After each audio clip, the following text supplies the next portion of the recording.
আসসালামু আলাইকুম। শুরু করছি মায়াবতীর ইচ্ছা পর্ব ৫। লিখেছেন ইসরাত জাহান। গাড়ি থেকে নামা যুবকটি তারেকের দিকে তাকিয়ে হিয়া বলে, আপনার নাকের এই অবস্থা কেন? উত্তরে তারেক বলে, অ্যাক্সিডেন্ট হয়েছিল। ও আচ্ছা, কোথায় যাচ্ছেন আপনি? কোচিং আছে আমার। আপনি কোথায় যাচ্ছেন? এমনি ছুটিতে আছি তো, তাই ঘোরাঘুরি করছি। আপনি চাইলে আপনাকে ড্রপ করে দিতে পারি। লাগবে না, আমি হেঁটে যেতে বেশি ভালোবাসি, তাই বাসা থেকে গাড়ি নিয়ে আসিনি। তাহলে আপনার সাথে হেঁটে আপনার সঙ্গী হই, একটু গল্প হয়ে যাবে। ইতস্ত করে হিয়া বলে, ঠিক আছে, কিন্তু আপনার গাড়ি? ওদের বলেছি পিছনই থাকবে, সমস্যা নেই। আচ্ছা বলেই তারেক ও হিয়া হাঁটতে থাকে। কথা খুঁজে না পেলেও প্রকৃতি নিয়ে ভিন্ন কথা তাদের মাঝে হয়েই যায়। হাঁটার মাঝখানে তারেক মায়াকে এসএমএস করে, পাখি খাঁচায় পা দিয়েছে ম্যাম। প্লেন থেকে মাত্র নামলো মায়া। এয়ারপোর্টের বাইরে দাঁড়াতেই ফোনে ফোনে এসএমএস এর শব্দ আসে। এসএমএসটি দেখে হালকা হেসে মায়া লিখে, এনজয় টুগেদার। রিটার্ন উত্তর পেয়ে তারেক কোনো প্রতিক্রিয়া না করে হিয়ার সাথে গল্প করে। হিয়ার কোচিংয়ের সামনে চলে এসেছে তারেক ও হিয়া। হিয়া বিদায় নিতে যাবে, তখন তারেক বলে, আমরা কি বন্ধু হতে পারি? হ্যাঁ অবশ্যই, আপনি অনেক ফ্রেন্ডলি মাইন্ডের। ওকে, আপনার কোচিং শেষ হবে কয়টায়? আমরা না হয় তারপর একটু হেঁটেই বন্ধুত্বের যাত্রা শুরু করলাম। একজন সাহিত্য প্রেমীকে না হয় তার সাহিত্য অনুসারী পথ চলার আমন্ত্রণ দিলাম। না বলতে চেয়েও হিয়া থেমে যায়। তারেকের পেছন দিকে একটু দূরত্ব রেখে একজন লোক দাঁড়িয়ে। সে আর কেউ না, রুদ্রের দলের এক লোক, মন্টু। হিয়া প্রায়ই তাকে রুদ্রর সাথে দেখে। মন্টুকে দেখে হিয়া চেঁচিয়ে বলে, ১.৫ ঘন্টা পর আমার কোচিং শেষ হবে, আপনি আমার সাথে যাওয়ার আশা করলে আমি খুশি হব। কান ফিটে যাওয়ার মতো অবস্থা তারেকের, তাও টাকার বিনিময়ে সহ্য করতে হবে। একটু হাসি দিয়ে চলে যায় তারেক। মায়া ফোন ব্যাগে ঢুকিয়ে হাঁটা দেয় নিজস্ব গাড়ির দিকে। ২ পা এগোতে রাজ মায়ার সামনে এসে দাঁড়ায়। মায়াকে উদ্দেশ্য করে রাজ বলে, এই পথের যাত্রী আমরা, তাহলে যাত্রাপথ কেন ভিন্ন হবে? আমার ক্যাব বুকিং করা আছে, আমি নিজের মতো করে যেতে পারবো। বুঝেছি, এক কথায় মেনে নেওয়ার পাত্রী তুমি নয়। বলি রাজ মায়াকে উঁচু করে কাঁধে তুলে নিয়ে যায় রাজের গাড়ির দিকে। মায়া লাফালাফি করতে থাকে, কিন্তু কোনো লাভ হয় না। মায়াকে সোজা গাড়ির ব্যাক সিটে বসানো হয়। তারপর রাজ নিজেও বসে সেখানে। গাড়িতে বসতেই মায়া ক্ষিপ্ত হয়ে রাজের পাঞ্জাবির কলার চেপে ধরে বলে, সাহস কত বড় আপনার? হুটহাট কেন এভাবে আমার উপর অধিকার দেখান?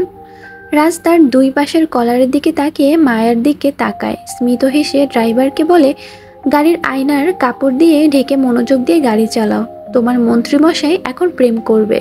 মন্ত্রীর হুকুম পালন করতে বাধ্য ড্রাইভার। ছোট রুমাল দিয়ে গাড়ির সামনের ছোট আয়না ঢেকে গাড়ি চালাতে মনোযোগ দেয় ড্রাইভার। সেই সুযোগে মায়ের মুখ নিজের ২ হাত দিয়ে ধরে আরো কাছে নিয়ে আসে রাজ। মায়া এখন রাজের অতি নিকটে। রাজ মুখ উঁচু করে মায়ের কপালে এক মিষ্টি ভালোবাসার পরশ এঁকে দেয়। সাথে সাথে চুপ হয়ে যায় মায়া। মায়ের চোখ দুটি নিজের থেকেই বন্ধ হয়ে যায়। রাজ তাকিয়ে থাকে সেদিকে। ঠোঁট কাঁপছে মায়ার। রাজ লোবাতুর দৃষ্টিতে তাকিয়ে থাকে সেদিকে, কিন্তু কিছু না করে ছোট্ট একটি চিমটি দেয় মায়ের কম্পনরত ঠোঁটে। চোখ মেলে তাকায় মায়া। স্মিত হেসে রাজ বলে, বেশি জেদ করবে না মায়াবতী। শাহামের রাজ তোমাকে বৈধভাবে পেতে চায়। তোমার এই রাগী দৃষ্টি যে আমাকে আরো বেশি করে কাছে টানে তোমার দিকে। এই রাগ না হয় বিয়ে অবধি আগলে রাখলে। বিয়ের পর যত খুশি রাগ দেখো, সমস্যা নেই। বৈধ স্ত্রীর রাগ ভাঙাতে সুবিধা হবে। মায়া রাজের দিকে তাকে আঙ্গুল উঁচিয়ে বলে, আরে এই মন্ত্রীমশাই, এই মায়ের মায়াবতী রূপ দেখে ভুল করছেন। মায়ের তেজ সম্পর্কে বিন্দুমাত্র ধারণা নেই আপনার। যেদিন মায়ের তেজ দেখতে পারবেন সেদিন ভস্ম হয়ে যাবেন। মন্ত্রী হয়েছেন তো কি হয়েছে, মায়া জানে মেরে ফেলবে আপনাকে। তাহলে মেরে ফেলো আমাকে মায়াবতী, মরতে চাই তোমার মায়া জালে। পূরণ হোক আমার মৃত্যু দ্বারা আমার মায়াবতীর ইচ্ছা। আর কোনো কথা বাড়ায় না মায়া। নিজেও জানে রাগে জেদে এসব বলছে সে। একটু হলেও মায়া নিজেও এখন রাজের প্রেমে মত্ত। রাজ মায়ের দিকে তাকিয়ে হালকা হাসে। আর কোনো কথা বাড়ায় না মায়া। নিজেও জানে রাগে জেদে এসব বলছে সে। একটু হলেও মায়া নিজেও এখন রাজের প্রেমে মত্ত। রাজ মায়ের দিকে তাকিয়ে হালকা হাসে। বেশ কিছুক্ষণ পর হোটেলে পৌঁছায় মায়া ও রাজ। হোটেল রিসিপশনের কাছে যেয়ে নিজেদের রুমের চাবি নেয় মায়া ও রাজ। মায়া ও রাজকে ট্যুরিস্ট এর জন্য আলাদা ট্যুরিজম দেওয়া হয়েছে। রাজের জন্য যে ট্যুরিজম নেওয়া হয় তাকে রাজ পিয়াস ও ময়ের সাথে থাকতে বলে। রাজ তো মায়ার সাথে থাকবে, এমনিতেও রাজ জায়গাগুলো ভালোভাবে চেনে। আর মায়াও রাজের নিজস্ব গার্ডগুলো তো আছেই পিছন পিছন থাকার জন্য। মায়া নিজের বুক করা রুমে এসে লক খুলতে যাবে, ঠিক তখনই রাজ এসে মায়ের সামনের রুমের লক খুলতে থাকে। মায়া দেখেও কিছু না বলে লক খুলে নিজের রুমে চলে গেল। রাজ হালকা হেসে নিজের রুমে প্রবেশ করে। হিয়ার কোচিং শেষ হলো মাত্র। কোচিং শেষ করে গেটের সামনে আসতেই দেখতে পেল তারেককে। ক্ষণিকের জন্য হিয়া ভুলে যায় তারেকের কথা। হাত ঘড়ির দিকে তাকিয়ে সময় দেখে চোখের চশমা ঠিক করে তারেকের কাছে আসে হিয়া। বলে, আপনি কখন এসেছেন? এই তো 20 মিনিট হবে। এত আগে কেন এসেছেন? ভাবলাম আজকে বন্ধুত্বের প্রথম দিন, আর আজকে দেরি হলে আবার বন্ধুত্বের সম্পর্ক ফাটল ধরতে পারে। স্মিত হেসে হিয়া বলে, এমন কিছুই হতো না। চলুন হাঁটতে হাঁটতে গল্প করি। চলুন। পাশাপাশি হেঁটে চলছে দুই মানব মানবী, কিন্তু তাদের কারোরই মনে নেই একে অপরের জন্য কোনো অনুভূতি। দুজনই নিজ নিজ স্বার্থে রেখেছে সম্পর্কের স্থাপন। তারেক আছে তার ইনকামের জন্য, আর হিয়া সে তো রুদ্রের থেকে রেহাই পাওয়ার জন্য। এই দুজনের আলাদা স্বার্থের ভিত্তিতে চলা গন্তব্য কি কখনো এক হবে? মন্টু এসে রুদ্রকে বলে, গুরু, তোমার পাখি তো এখন অন্যের খাঁচায়। পিলে চমকে ওঠে রুদ্র, চোখ দুটো লাল রক্তিম হয়ে যায়। অতঃপর তাকায় মন্টুর দিকে, বলে, কি সব আবল তাবল বকছিস? ঠিক বলছি গুরু, তোমার হিয়া পাখির সাথে অন্য এক ছেলেকে একসাথে হাঁটতেও কথা বলতে দেখেছি। তাও একবার না, 2 বার ছবি তুলেছি তাদের। কই দেখা। মন্টু ফোন বের করে ছবি দেখায় রুদ্রকে। রুদ্র জ্বলন্ত চোখে তাকিয়ে থাকে ছবিগুলোর দিকে। তারপর বলে, খাঁচার পাখি খাঁচায় থাকবে, কেউ নিতে পারবে না, দেখতে থাক। বলেই শয়তানি হাসি দেয় রুদ্র। মন্টুও তার লোকেরা হাসে রুদ্রের সাথে। স্যুটবুট পরে আয়নার সামনে দাঁড়িয়ে নিজেকে অফিসের জন্য গোছাতে থাকে মায়া। চট্টগ্রামের ফ্যাক্টরিতে যেতে হবে একটু পর। মায়া অনুষ্ঠান ছাড়া মুখে কোনো প্রকার মেকআপ ব্যবহার করে না। রেডি হওয়ার ভিতর শুধু হাত ঘড়ি, মাথার চুলগুলো পনিটেল করা ও কানে ছোট ইয়াররিং পরে থাকে। মায়া হাতে ঘড়ি পরতে থাকে, তখনই মায়ার রুমে নক করা হয়। সকালের খাবার আসে। মায়া না তাকিয়ে বলে, কামিন। খাবারের ট্রে হাতে নিয়ে রাজ বলে, আপনার খাবার এসে গেছে ম্যাম, ঝটপট গরম গরম খাবার খেয়ে নিন। রাজের কণ্ঠ শুনে মায়া স্মিত হাসি দিয়ে তাকায় রাজের দিকে। বলে, মন্ত্রীগিরি বাদ দিয়ে কি এখন ওয়েটারের কাজ ধরেছেন? মায়ের কাছে এসে এক হাত দূরত্ব রেখে দাঁড়ায় রাজ। মায়ের চোখের দিকে তাকিয়ে বলে, মায়াবতীর জন্য রাজ ওয়েটার কেন, কবলারও হতে পারে। How funny. Everything is only for you. চলো এবার একসাথে খেয়ে নিই। আপনার মনে হয় না আপনি আমার ক্লোজ হওয়ার চেষ্টা করছেন? বউ বানাতে চেয়েছি, ক্লোজ তো হবই। বউ বানাতে পারবেন না আপনি আমাকে। চ্যালেঞ্জ করছো? যদি বলি হ্যাঁ, চ্যালেঞ্জ একসেপ্ট করলাম। বলে চোখ টিপ দেয় রাজ। মায়া অগ্নিদৃষ্টি দিয়ে তাকায় সেদিকে। রাজ মায়ের হাত ধরে সোফায় বসিয়ে দেয়, তারপর টি টেবিলের উপর থেকে খাবারগুলো নিজের হাতে নেয়। মায়ের মুখের সামনে খাবারগুলো ধরলে মায়া না খেয়ে নিজের মতো আলাদা প্লেটে খাবার সাজিয়ে খেতে থাকে। রাজ মায়ের দিকে তাকিয়ে দেখতে থাকে। মায়া পানি পান করে বলে, এভাবে তাকিয়ে থাকবেন না মন্ত্রী মশাই, আপনার কার্য হাসিল হবে না। মন্ত্রী হয়ে যদি নিজের রাজ্যের রানীকে আনতে না পারি, তাহলে এই মন্ত্রী জীবনের সব থেকে ব্যর্থ এক। আর কিছু না বলে থেমে গেল রাজ। তারপর আবার বলে, এই মায়া শুধু রাজের হবে, আর কেউ মায়া রাজের ভেতরে আসলে তার জীবন অন্ধকার হয়ে যাবে, মাইন্ড ইট। বলি রাজ উঠতে নেয়, তখনই রাজের হাত ধরে মায়া।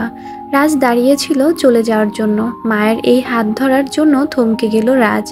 ঘুরে তাকালো মায়ের দিকে। মায়া বলে, একসাথে খাবেন বলেছিলেন, আমার তো খাওয়া শেষ হয়ে গেছে, আপনি খাবেন না?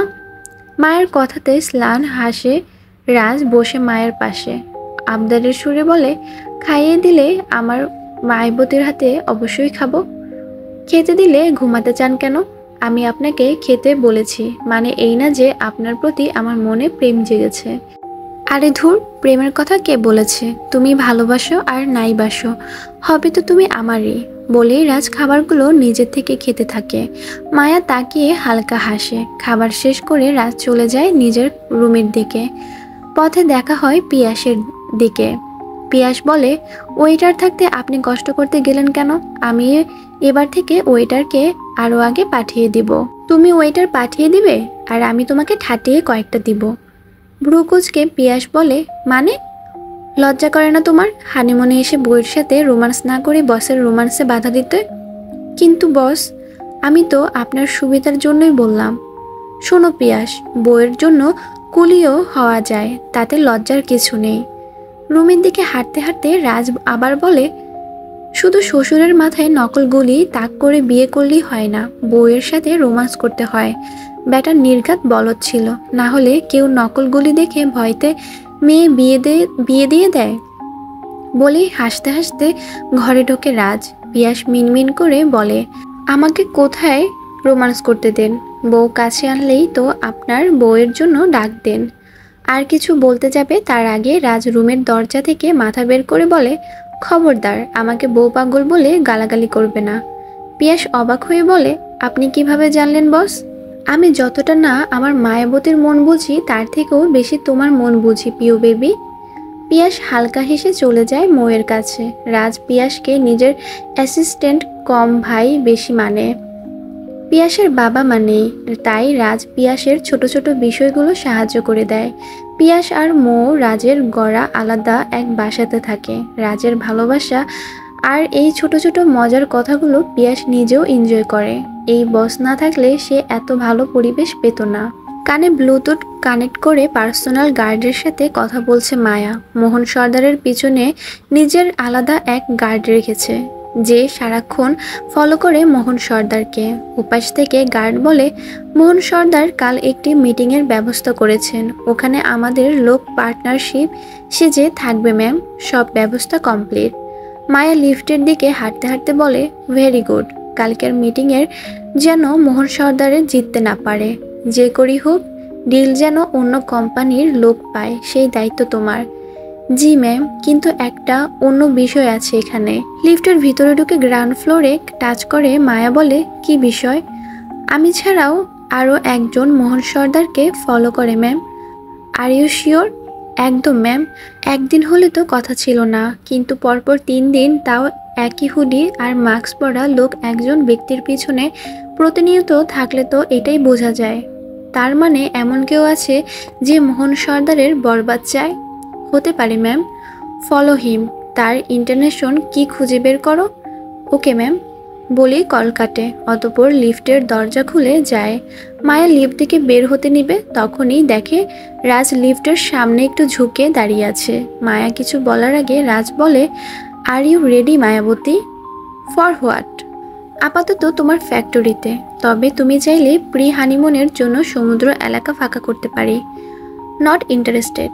বলেই হাঁটা দেয় মায়া। পিছন পিছন হাঁটতে থাকে রাজ। মায়া বলে, আপনার গাড়ি আমাদের জন্য অপেক্ষা করছে নিশ্চয়ই, চলুন তাহলে যাওয়া যাক। তা না হলে তো মন্ত্রীমশাই আবার হুটহাট কোলে করে নিয়ে যায়। আমার কোলে চড়তে তোমার এত ভালো লাগে Mayawati? Shut up and let's move.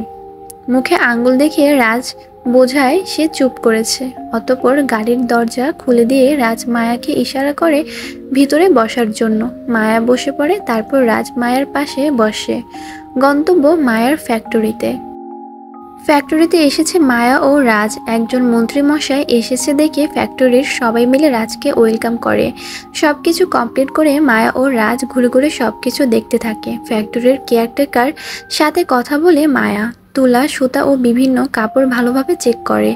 সবকিছুর ব্যাপারে খোঁজ নিয়ে নিজের অফিসের কক্ষে আসে মায়া। এটা মায়া না থাকলে বন্ধ থাকে। মায়া আসার আগের দিন এই কক্ষ পরিষ্কার করা হয়। রাজ এসে মায়ের অফিস কক্ষের সোফায় বসে। চারপাশে ভালো করে দেখে বলে, মানতেই হবে মন্ত্রী হয়ে জীবনে নিজের সফলতা অর্জন করে এখন একজন সফল বউ অর্জন করতে যাচ্ছে। মায়া উত্তর না দিয়ে ফ্যাক্টরির সকল হিসাব নিকাশ দেখতে থাকে, তারপর সবার থেকে বিদায় নিয়ে চলে যায়।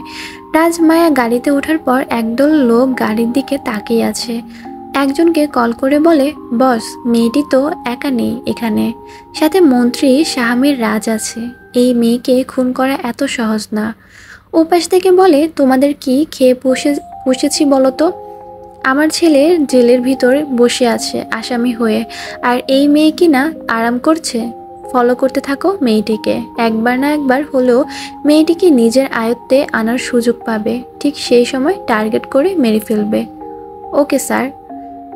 কয়েকদিন আগে রিমুকে যে ছেলে ধর্ষণ করেছিল, তার বাবা লোক পাঠিয়েছে মায়ার পেছনে। রিমুর ধর্ষণ কেসে মায়া রিমুকে সাহায্য করেছিল, যার ফলে আজ লোকটি মায়াকে খুন করতে চায়।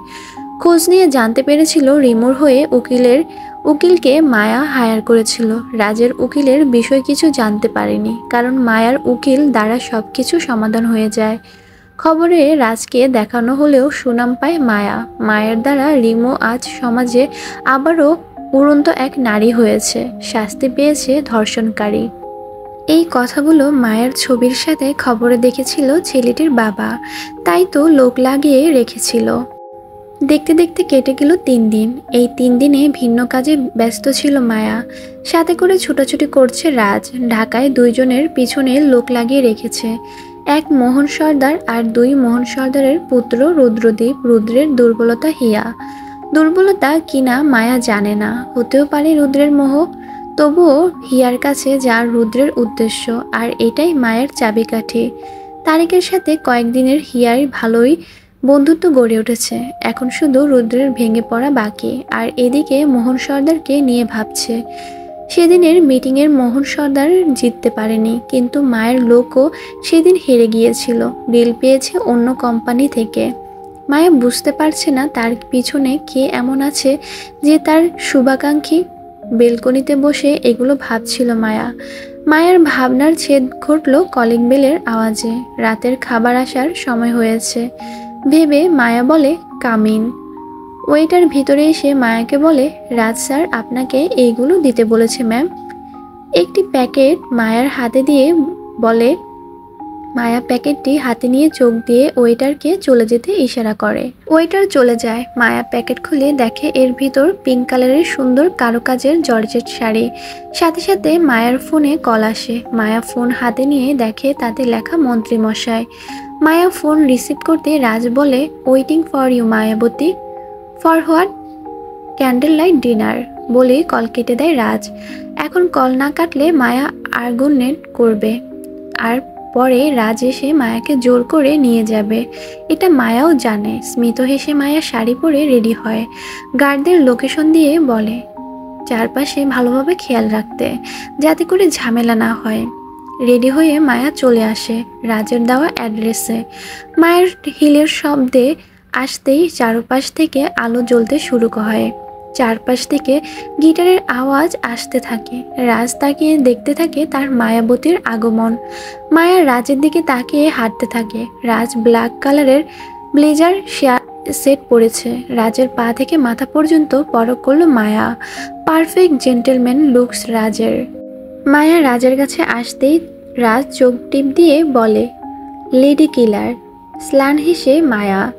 রাজ হাত বাড়িয়ে দেয় মায়ের দিকে। মায়া রাজের হাতের উপর নিজের হাত রাখে। মায়ের হাত ধরে রাজ মায়াকে টেবিলের সামনে বসিয়ে দেয়। খুব সুন্দরভাবে চারপাশে সাজানো। রক্তলাল গোলাপের সাথে সাদা গোলাপগুলো মিক্স করে ঝাড়বাতি দিয়ে রুমটি সাজিয়েছে। কিছু কিছু জায়গায় ছোট ছিট ডিজাইনের করা মোমবাতি জ্বলতে থাকে। টেবিলের উপর ভিন্ন রকমের খাবার। কক্সবাজারে আইটেমগুলো খুব সুন্দরভাবে সাজিয়ে রাখা এই টেবিলে। মায়াকে টেবিলের এক প্রান্তে বসিয়ে দিয়ে তার সামনের চেয়ারে বসে পড়ে রাজ। দূরত্ব প্রায় 4-5 হাত।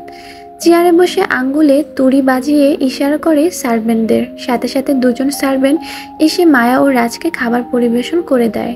রাজ তার ডান হাত দিয়ে ইশারা করে মায়াকে বলে, let's enjoy the seafood. Maya খাওয়া শুরু করে। রাজ মায়ের দিকে তাকিয়ে নিজের মতো করে খেতে থাকে। ডিনার শেষে রাজ মায়ের সামনে আসে, তারপর হাত বাড়িয়ে মায়াকে বলে, ডান্স। মায়া নেশালো দৃষ্টিতে তাকিয়ে থাকে রাজের দিকে, যা দেখে রাজ মুখে হালকা হাসি ফুটিয়ে তোলে। রাজের হাতের উপর নিজের হাত রেখে মায়া দাঁড়িয়ে পড়ে। রাজ আবার তুড়ি বাজায়, সাথে সাথে চারপাশ থেকে স্লো ভয়েসের গান বাজতে থাকে। রাজ মায়ের ডান হাতে নিজের কাঁধে রেখে মায়ের কোমরের নিজের বাম হাত রাখে, তারপর মায়ার বাম হাতের সাথে নিজের ডান হাত এক করে গানের তালে ডান্স করতে থাকে। নির্জন নিরিবিলি পরিবেশ, শীতল হাওয়ার সাথে পোকার কিচিরমিচির শব্দ। সমুদ্র সৈকত থেকে কিছুটা দূরে একটি গুদাম ঘর, সেখানে হাত পা বাঁধা অবস্থায় বসে দুটি মানব। বাঁধা অবস্থায় ছোটাছুটি করছে নিজের রক্ষার জন্য। মানব দুজনকে বেঁধে সামনে দাঁড়িয়ে আছে কিছু দেহরক্ষী, অপেক্ষা তাদের মালিকের আসার। চেয়ারে বসা মানব দুটির একজন বলে, আমাদের শত্রুরা তো তোমাদের সাথে না, তাহলে আমাদেরকে কেন আটকে রেখেছ? আমার মায়াবতীর সাথে তো তোদের কোনো শত্রুতা নেই, তারপরও কেন খুন করতে এসেছিলি? লোকটির প্রশ্নে দূর থেকে বাতাসের সাথে ভাসতে থাকে কথাগুলো। কাঙ্ক্ষিত লোকটিকে দেখা যাচ্ছে না। মানব দুজন খুঁজতে থাকে কে বলেছে এই কথাগুলো। দেখা যাচ্ছে না লোকটিকে, তবে তার কথাগুলো শোনা যাচ্ছে। লোক দুজনের চোখ দিয়ে চারপাশে পর্যবেক্ষণ করা দেখে পিয়াস বলে, আব্বে শালা, তোদের আজরাইল আসছে। এভাবে চাতক পাখির মতো আজরাইলকে দেখার শখ জেগেছে কেন? পিয়াসের কথা শুনে লোক দুজন শুকনো ঢোক গিলতে থাকে।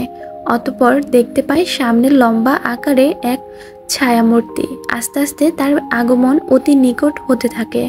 লোক দুজনের কাছে এগোতে এগোতে রাজ বলে, কামন পিও বেবি, আমার মায়াবতীর জীবনে আজরাইল হয়ে আসতে চেয়েছিল, এখন তারাই পড়েছে আজরাইলের হাতে। বেচারা তো জানি না যে মায়াবতীর রক্ষা কবচ স্বয়ং মন্ত্রী মশাই নিজে। রাগ মিশ্রিত উচ্চস্বরে কথাগুলো বলেই ভেতরে এন্ট্রি নেয় রাজ। মুখে ফুটেছে এক ভিলিন হাসি। রাজকে দেখে লোক দুজন বলে, মন্ত্রী শাহমীর রাজ। পিয়াস বলে, তোদের আজরাইল। আমাদের ভুল হয়ে গেছে, আমরা আর এই ভুল করব না, দয়া করে ছেড়ে দিন বলে আকুতি মিনতি করতে থাকে লোক দুজন। রাজ শয়তানি হাসি দিয়ে বলে, তোদের প্রতি আমার লোকজনের দৃষ্টি না থাকলে তোরা আমার মায়াবতীকে মেরে ফেলতিস। তখন কি আমি চাইলে পেয়ে যেতাম আমার মায়াবতীকে? তোরা তো আমার মায়াবতীকে মারতে একবার দুইবার না, বারবার চেষ্টা করেছিস। কি ভেবেছিস আমি কিছুই জানি না? বলেই পকেট থেকে বন্দুক বের করে রাজ এই 3 দিনের কথাগুলো ভাবতে থাকে বন্দুকের দিকে তাকিয়ে। মায়া ও রাজ যখন ফ্যাক্টরি থেকে হোটেলে ব্যাক করে তখনই এদের দেখতে পায় রাজ। সাথে সাথে গার্ডদের কল করে সতর্ক করে দেয়। এর ভিতর একদিন মায়া একা একা আইসক্রিম পার্লারে যায়। রাজের লোক দেখতে পায় মায়ার দিকে। এই লোক দুজন বন্দুকের নিশানা করে রেখেছিল। রাজের গার্ড কিছু করতে যাবে তার আগেই কোথা থেকে কালো ধোঁয়া আসে। পরে মায়া নিজেই সেখান থেকে গায়েব হয়ে যায়। অনেক খোঁজাখুঁজির পর রাজ মায়াকে মায়ের রুমেই পেয়ে যায়। রুমে বসে আরাম করে আইসক্রিম খাচ্ছে মায়া। রাজের লোকগুলো রাজ বলে দেয় এরা কোথায় কি করে আমাকে ডিটেলস বলে দিবে। আমার মায়াবতীকে মারতে চেয়েছে, এর শাস্তি তো পেতেই হবে। রাজ ঠান্ডা মাথায় লোকগুলোর মালিককে আগে বের করতে চায়। আর তার থেকেও বড় কথা, মেইন রাস্তা হামলাকারীদের কিছু করলে রাজের কেরিয়ার ঝামেলা হবে। সে তো কোনো না কোনোভাবে এমনিতেই মায়াকে রক্ষা করেছে। তাই রাজ সময় সুযোগ করে লোকগুলোকে এই গুদাম ঘরে বেঁধে রেখেছে। এগুলো ভাবতে ভাবতে রাজ গুলি তাক করে একটি লোকের সামনে। লোকটির কপাল বরাবর গুলির নিশানা টার্গেট করে বলে, শাহমীর রাজের যতদিন নিঃশ্বাস আছে তার মায়াবতীকে কেউ এক চুল পরিমাণ ক্ষতি করতে পারবে না। এই মন্ত্রী হওয়াটা যেমন আমার পেশা, ঠিক মায়াবতী হলো আমার নেশা। বলেই পরপর 2টা শুট করে দেয় লোকটির কপাল বরাবর। কপাল ছিদ্র হয়ে রক্ত ঝরতে থাকে লোকটির এই অবস্থা দেখে পাশে থাকা লোকটির কাঁপতে থাকে। রাজের দেহরক্ষী ভয়তে থরথর করছে। পিয়াস বেচারা হানিমুন করতে এসে বউত হয়ে এখানে খুন দেখতে ব্যস্ত। মনে মনে বলে, কোন দুঃখে যে বসের সাথে হানিমুন করতে এলাম। এর থেকে বস আমার প্রি হানিমুন করত, আর আমি বউ নিয়ে নিজের ঘরে প্রেম করতাম। লোকটিকে গুলি করে রাজ এক পৈশাসিক হাসি দেয়। তারপর বলে, Piu baby, are you upset for your sweet moment? তোতলাতে তোতলাতে পিয়াস বলে, নো নো বস। ও পিও বেবি, আমি কোথায় ভাবলাম তোমার সুইট মোমেন্ট ওয়েস্ট হলো এই জানোয়ারদের জন্য। তাই তুমি রাগ করে এদের কিমা বানাবে, তা না উল্টো তুমি দেখছি হানিমুনে এসে বসের ভয়েতে কাঁপছো। এমন অ্যাসিস্ট্যান্ট আমার কোনো কাজের না। অ্যাসিস্ট্যান্টকে দেখি লোক কাঁপে, এমন দেখেই আমি লোক হায়ার করব। পিয়াস কি বলবে বুঝে উঠতে পারছে না, কোনো সময় পারে না। এখন তো আবার তার বস মানে স্বামীর রাজ তার মায়াবতীর হয়ে রক্ত খেলায় নেমেছে। মাথা গরম থাকলে যদি একটা গুলি তার দিকে চলে যায় তাহলে সে আর ফিরবে না। রাজের চোখ লাল রক্তবর্ণ ধারণ করেছে। রাজ এমনিতেও শ্যামবর্ণের, এখন আবার অতিরিক্ত রেগে যাওয়াতে রাজের শরীরের শিরা উপশিরা সবকিছু ফুলে নীল রং ধারণ করেছে। রাজের কপালের দিকেও এক শিরা ফুলে উঠেছে, যেটা স্পষ্ট দেখতে পারছে পিয়াস। এর আগেও একটি খুন রাজ দিনের আলোতে করেছিল তার সামনে। পুরনো কথা মনে পড়ে পিয়াস শুকনো ঢোক গিলতে থাকে। রাজ গুলির দিকে আবার তাকিয়ে মৃত লোকটির পাশে লোকটির দিকে তাকায়, বলে নাও দ্য টাইম ইজ ইয়োর। বলেই শ্যুট করতে যাবে, তার আগেই পিছন থেকে পরপর দুটো গুলি ছেদ করে যায় লোকটির বক্ষ বরাবর। রাজ পিছনে তাকায় না, কারণ তার কিছুটা অনুমান হয়েই গেছে কে হতে পারে এই খুনি। আগে বলেছিলাম মায়াবতীর মায়া মুখ দেখে ফেসে যাবেন না মন্ত্রীমশাই। এই মায়াবতীর জীবনে ধ্বংসবতী হয়ে এসেছে, এটা শুধু একটি ট্রেইলার দিলাম বলেই বন্দুকে হালকা ফু দিল মায়া। পিয়াস রাজ সম্পর্কে অবগত থাকলেও বেচারা এবার দেবার সাথে দেবীকেও একই রূপে দেখতে আটকে ওঠে। মনে মনে বলে, আজ একটা হায়ার এডুকেশন আর সার্টিফিকেট থাকলে আপনার থেকে আমি নিজেই পালিয়ে যেতাম মন্ত্রীমশাই। মায়া আস্তে আস্তে হেঁটে রাজের পাশে এসে দাঁড়ায়। রাজের বরাবর দাঁড়িয়ে মায়া বন্দুক নিজের প্যান্টের পকেটে রেখে বলে, মায়া নিজেকে রক্ষা করতে জানে মন্ত্রীমশাই। জীবনে চলতে যেয়ে একা পথে সব কিছু শিখে নিয়েছি। রাজ হো হো করে হেসে দেয়, বলে, মাঠে নামার আগে তো প্রশিক্ষণ নিয়েই নামতে হয় মায়াবতী। তুমি রাজের তাজমহল, তোমার রূপের আগে তোমার এই দেমাগ আমার ভালোবাসার প্রধান কারণ মায়াবতী। মায়া একটি ঠাট্টার হাসি মুখে ফুটিয়ে তোলে, তারপর নিজের গার্ডদের বলে, এই দুজনকে মাটি চাপা দাও। কথাগুলো বলেই চলে যায় মায়া। রাজের সাথে মায়ের নজরেও পড়েছিল এই লোকগুলো। মায়া নিজেও তার গার্ডদের সতর্ক করে দেয়। আইসক্রিম পার্লারে যাওয়ার আগে মায়া উপর থেকেই দূরবীন দিয়ে লোকগুলোকে দেখে নেয়, তারপর নিজের গার্ডদের সাথে কথা বলে প্ল্যান করে। তাই তো লোকগুলো মায়াকে শ্যুট করার আগেই মায়ের লোক চারিদিকে কালো ধোঁয়া ছড়িয়ে দেয়, আর তারপর খুঁজে পায় না এই হামলাকারীদের। আজকে গার্ড দ্বারা খোঁজ পায় তার উপর হওয়া হামলাকারী রাজ আটক করেছে। বাকিটা তো জানতে পারলেন। মায়ের যাওয়ার পর পিয়াস এসে রাজকে বলে, ছোট মুখে একটি বড় কথা বলি বস। রাজ তাকায় পিয়াসের দিকে, চোখ দিয়ে ইশারা করে, কি? পিয়াস বলে, এটা আপনার মায়াবতী না, এটা হলো রক্তবতী। মন্ত্রীর সামনে কিভাবে খুন করে গেল সাহস আছে বলতে হয়। ঠোঁট বাঁকা করে হেসে রাজ বলে, এতটুকু দেখেই আমার মায়াবতীকে রক্তবতী বলে ফেলেছ? সামনে তো আরো কিছু দেখবে, রেডি থেকো এক এক চমকের জন্য। বলেই গুদাম ঘর থেকে বেরিয়ে আসে রাজ। পিয়াস বলে, সাইকো রাজার সাইকো রানী।